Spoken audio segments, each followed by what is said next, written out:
mean, entire blocks gone, right? Businesses gone, homes gone, families relocated. Development isn't just physical, it's emotional. A neighborhood is more than buildings, it's relationships, memories, history, identity. And once that's gone, you can't just simply rebuild it back. Imagine your whole block just disappearing, right? Imagine your childhood neighborhood being transformed beyond recognition. That's a very different conversation than talking about GDP growth. Do you ever wonder what happens to the people living next door to the Gordie Howe Bridge? Because while Detroit is quote unquote close to celebrating what could become one of the most important infrastructure projects in North America, there's another story unfolding just 100 feet away. Today, we're talking about Delray, a neighborhood that has arguably sacrificed more than any other community in Michigan to make the Gordie Howe International Bridge possible. But one of the things I find fascinating about the story that we're reviewing isn't just what they're covering, it's who's covering it. Because this report isn't coming from Detroit,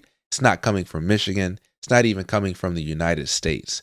This is Canadian media crossing the border and shining a spotlight on Detroit's Delray neighborhood. Now, if you've watched American coverage of the Gordie Howe International Bridge over the past several years, you've probably heard a lot about things like trade, manufacturing, logistics, economic development, politics. You've heard about how this bridge could transform the Detroit-Windsor corridor for decades. And to be fair, all of that is true.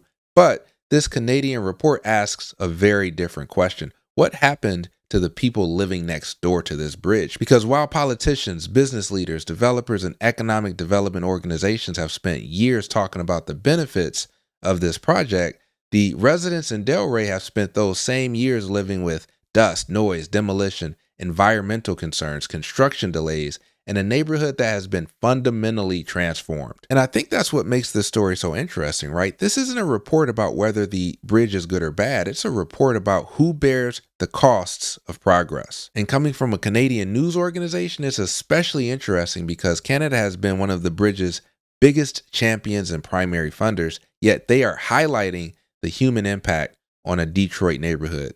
That's not the story most people expect, but honestly, it's probably a conversation we should be having more often. Now, on the other side of the river is Delray, a historic community very familiar with construction delays. They've been living with the impact for years. CTV's Sanjay Maru made the trip over the border and joins us this evening. Sanjay.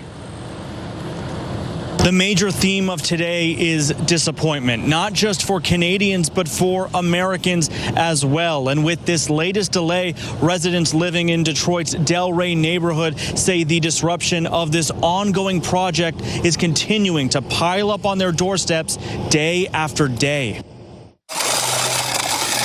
This has been a daily routine for Scott Brines, wearing a mask outside, scraping up concrete debris and dust at his home in Detroit's Delray neighborhood. It's on the front porch. You'd have to spray your porch off daily. That's how bad it is. And it gets in everything. It's no way to live. It's the byproduct of construction for the Gordie Howe International Bridge. Listen, development sounds great when you're looking at renderings, right? Development sounds great when you're looking at economic impact studies. Development sounds great when you're standing at a podium cutting a ribbon. But development feels very different when you're washing concrete dust off your porch every single day. One of the biggest mistakes people make when discussing development is assuming the costs and benefits are distributed equally. Unfortunately, this is not how it works. The benefits often arrive much, much later, but the burdens, well, those usually arrive almost immediately. Planners call this an externality, and that is when the cost of a project is experienced by someone other than the people receiving the primary benefit. In this case, the economic benefits are regional, but the impacts, those are local, and that's an important distinction. Now, as a developer, I think projects like this should absolutely move forward, but communities experiencing the impacts should also be compensated fairly, not because they're against progress, but because they're helping make that progress possible. Delray already had its share of environmental concerns due to its proximity to Zug Island. A lot of dirt, dust blowing constantly. And a lot more construction, which is still ongoing as ramps and other access points to the ports of entry are being finalized. We've been the ones that sacrificed the most. Now, unfortunately, whenever a major infrastructure project gets built, somebody usually pays a disproportionate price. highways, airports, railroads, ports, industrial parks, bridges. Historically, those impacts often landed in working class neighborhoods, and Delray is no exception. It's important to point out that the bridge itself isn't bad, right? But was enough done for the people who bore the burden. But that's not to say the project has come without some positives for the neighborhood. Delray has seen investment through the bridge's community benefits program, including home repairs, upgrades, support for local initiatives, and in some cases, residents being able to swap their own dilapidated home for the keys to a newer build. I had a house that we bought in 1946. The roof was caving in. The house I got was completely remodeled, new roof, water, everything. Now, this isn't a story of pure neglect, right? There were community benefits, there were investments, there were home repairs, there were relocation opportunities. Thanks to the community benefits agreement that's in place, some residents actually ended up with significantly improved housing situations, such as the gentleman on the screen here. Community benefits agreements, or CBAs, have become increasingly common across North America, and the idea is pretty simple, right? If a community is impacted by a project, that project should generate direct community benefits. So a few examples, you got home repairs, parks, job training, affordable housing, neighborhood investments, business support, environmental improvements. The real debate isn't whether benefits existed here. The debate is whether they were enough. What's crazy is that if this project had been built 40 years ago, many of these benefits likely wouldn't have even existed at all. The fact that we're even discussing community benefits shows how much development practices have evolved. But for many here, the changes have come at a cost. Entire blocks have been cleared to make way for the bridge's U.S. port of entry. 4th Street used to be all businesses. They're all gone. Houses everywhere.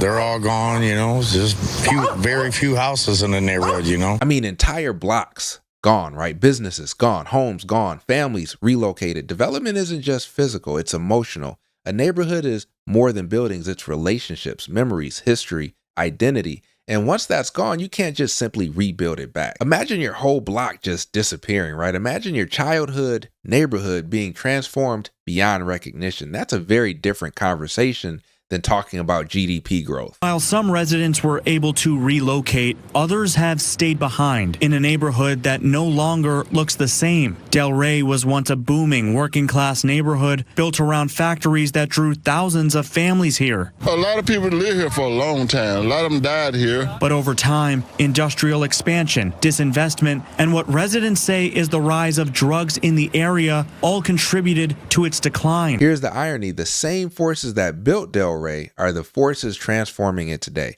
Industry built this neighborhood. Industry employed its residents. Industry created its prosperity. And now another industry mega project is reshaping it again. That's the Detroit story in many ways. Detroit has repeatedly reinvented itself around infrastructure. The railroads, the factories, the freeways, the ports, the automotive industry, right? The challenge has always been balancing growth with quality of life. We've been squashed over and over with delays, with rhetoric, with all these other things. And in the end, people that were trying to hold on, they just disappear. Their health declines.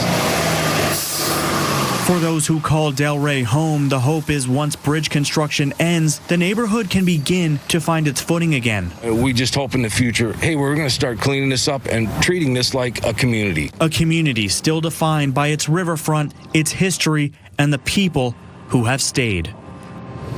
And the individual you saw in the mask there is Scott Brines. He's actually the director of the Southwest Detroit Community Benefits Coalition, a grassroots group that started in 2008, around the time when talks of a bridge crossing connecting directly into his neighborhood started to ramp up. He says he once hoped to start a business in Delray, but because of pollution and health impacts, he's now reconsidering those plans.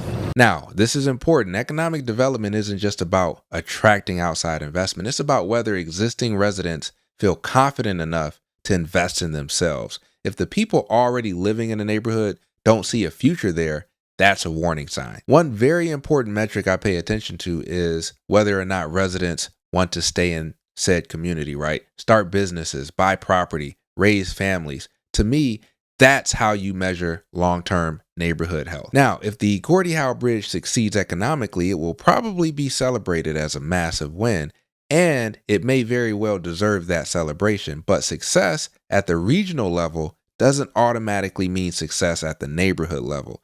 Those are not always the same thing. And I think Delray reminds us that both stories can be true simultaneously. Now, if it ever opens, people will probably look back at the Gordie Howe International Bridge as one of the most important infrastructure projects ever built in Detroit. We're talking jobs, trade, manufacturing. It could transform the regional economy in a number of ways. But while we're celebrating all of those possibilities, we shouldn't forget about the communities that lived through the disruption, because development isn't just about bridges. It's not just about economics. It's not just about trade. It's about people. And ultimately, the question isn't whether the bridge gets built. The bridge is already here. It's not opened yet, but the bridge is here. The real question is whether the people who sacrificed the most to make it possible share in the benefits that follow. Drop your thoughts in the comment section below, and I'll see you in the next video.